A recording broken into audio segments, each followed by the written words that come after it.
So today we're going to start talking about rates of change and tangent lines. So back in the day, in 2.1, we started talking about this example about Wile E. Coyote. And we took a look at this particular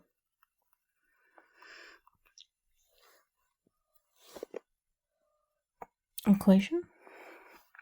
So the graph of the equation is down below.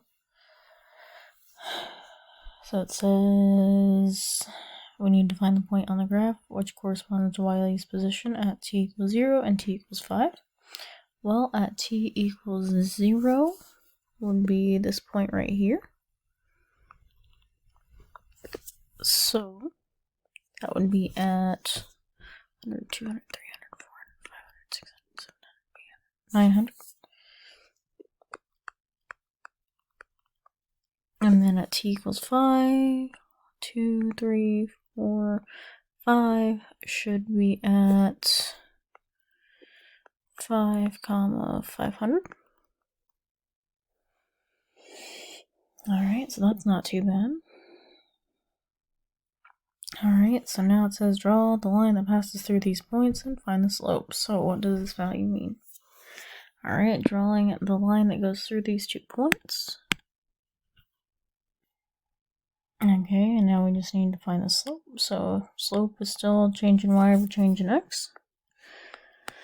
So it would be the change in s in this case over the change in t.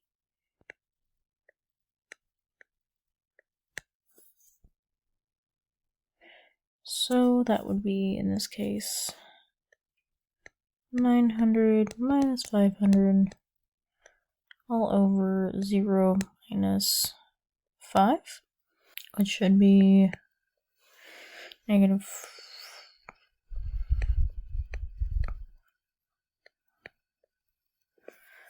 5 on the bottom, positive 400 up top.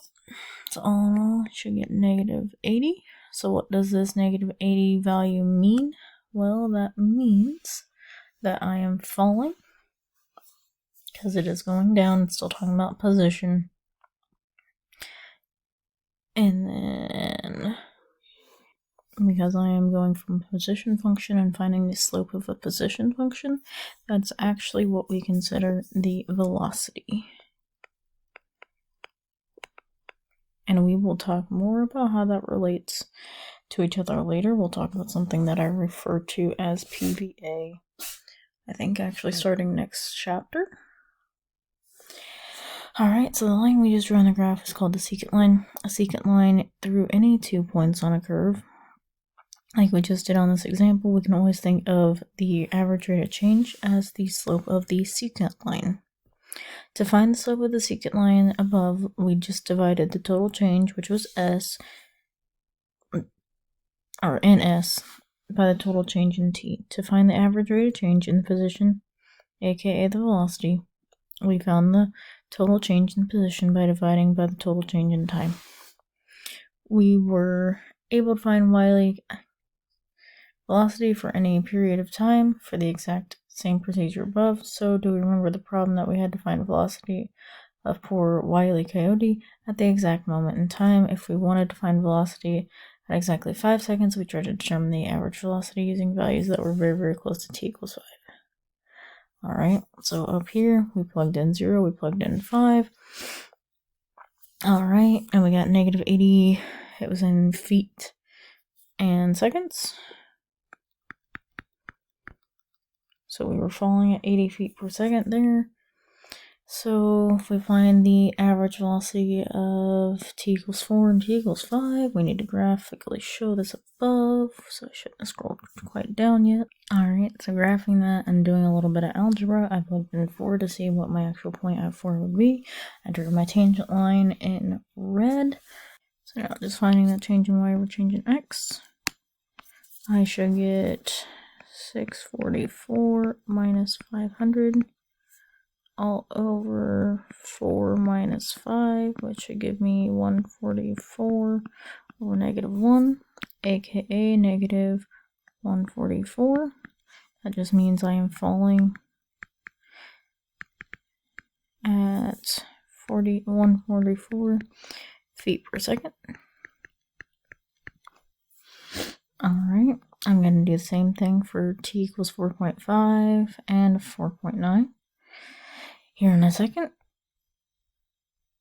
So again, graphing that, plugging in s of 4.5, I get negative 16 times 4.5 squared plus 900. So I should get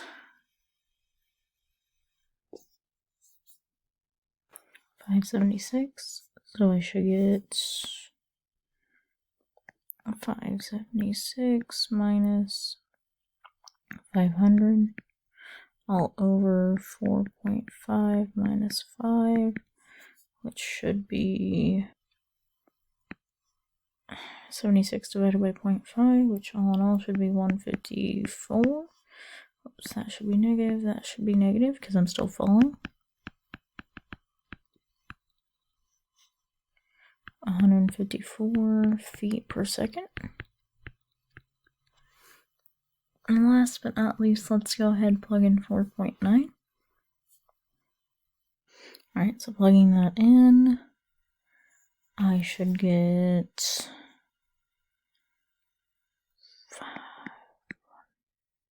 515.84 minus 500 all over 4.9 minus 5. Alright, so that should be 15.84 divided by 0.1.